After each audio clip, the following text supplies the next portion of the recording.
memahami kehidupan yang dialami Richard Eliezer atau dikenal sebagai Baradae.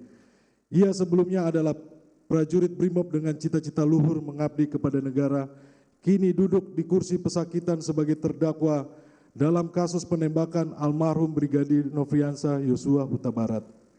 Kita mengerti Richard Eliezer begitu terpukul secara psikis dengan peristiwa yang dialaminya karena dia harus meninggalkan keluarga dan tunangannya serta kesatuan yang menjadi kebanggaannya. Mungkin pula hatinya hancur karena peristiwa itu.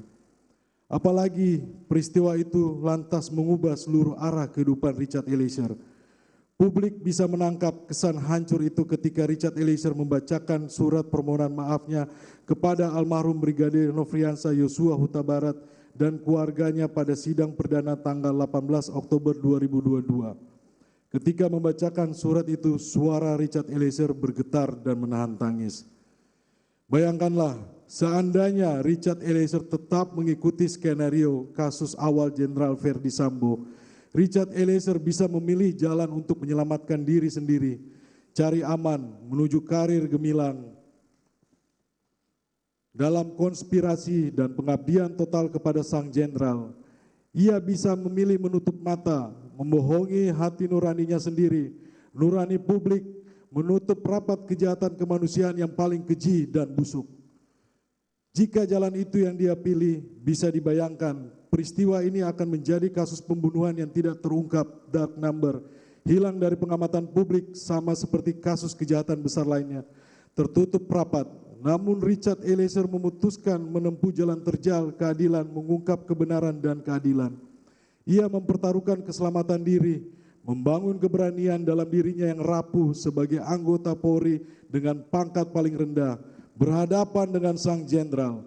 Dengan lantang ia menyuarakan kebenaran, membongkar kebohongan, disaksikan berjuta pasang mata dan para hakim yang mulia penjaga gerbang keadilan di dunia ini.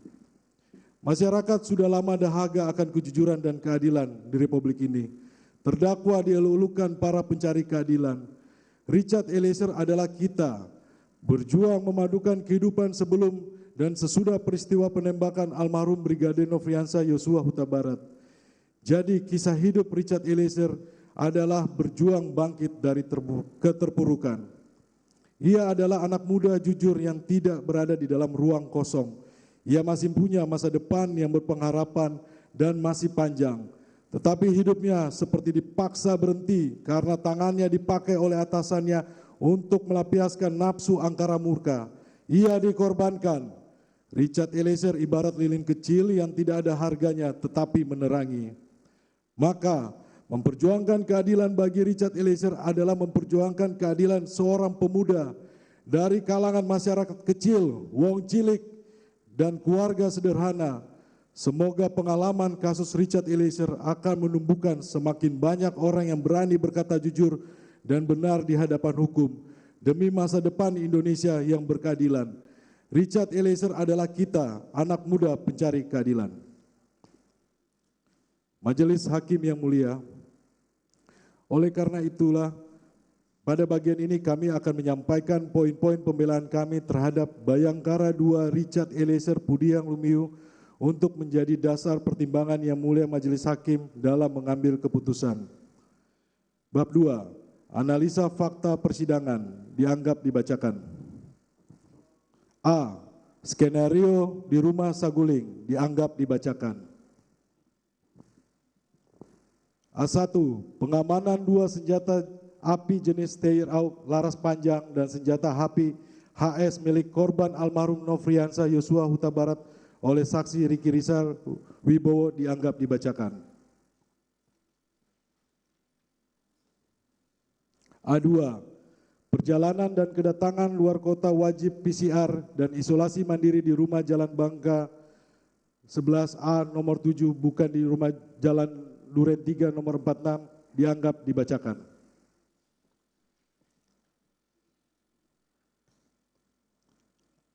A3. Lemari senjata di lantai 3 rumah Saguling dianggap dibacakan. B. Perintah tembak Brigadir Nofriansah Yosua Huta Barat oleh Verdi Sambo di rumah Duren 3 nomor 46 dianggap dibacakan. B1. Terdakwa Richard Eliezer Pudiang Lumiu diperintah menembak dan didoktrin secara berulang-ulang dalam kondisi ketakutan dan tidak bisa menolak perintah atasan. Dianggap dibacakan.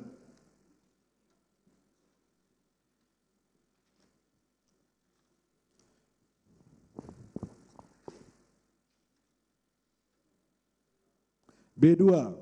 Saksi Ferdi Sambo memberikan kotak amunisi dan memerintahkan mengisi magazin senjata terdakwa serta memerintahkan terdakwa mengambil senjata api HS milik korban almarhum Nofriansah Yosua Huta Barat yang disimpan saksi Riki Rizal Wibowo di rumah di bak dashboard mobil XLM. Dianggap dibacakan. B3. Perintah menembak korban Nofriansah Yosua Huta Barat dan diakhiri dengan tembakan mematikan oleh si pemberi perintah saksi Ferdi Sambo kepada korban Nofriansah Yosua Huta Barat. Dianggap dibacakan.